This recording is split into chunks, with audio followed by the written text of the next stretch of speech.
Well, I think intervention in the sense of expressing our beliefs and, in effect, committing ourselves to an outcome that would be accepted by the majority of the Filipino people. I don't necessarily consider that intervention in kind of the classic form.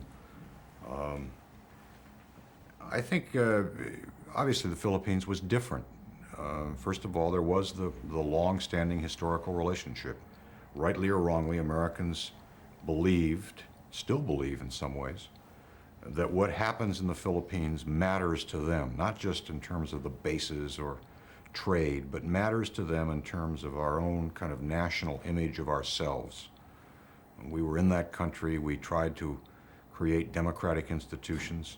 Some things we did well, some things we did less well. There are many parts of the history that, I don't think Americans should be all that proud of, quite frankly. But on the whole, I think our overall record was not all that bad, including the fact that, of course, we left voluntarily. They didn't have to go through a revolution to get us out.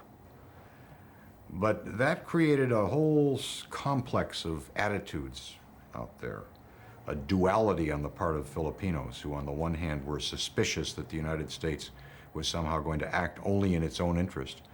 But at the same time, those same Filipinos, many of them at least, believed that in the end they could count on the United States to do the right thing. So I think that we were measuring ourselves against our own kind of image of ourselves to a degree. And those are circumstances which, in some manner at least, are unique to the Philippines.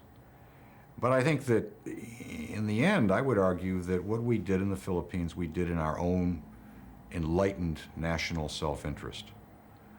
That it is a safer world for the United States to have a government in the Philippines which is basically democratically inclined. That our long-term interests there can best be assured by identifying ourselves with sort of the popular aspirations of Filipinos in a non-revolutionary manner. Now, I think that same sort of set of principles can guide American foreign policy in a lot of other places.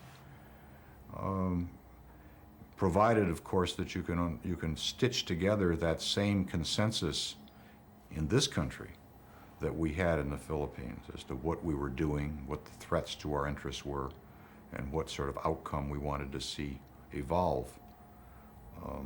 But I'm not sure I would categorize it as intervention, not in a historical sense.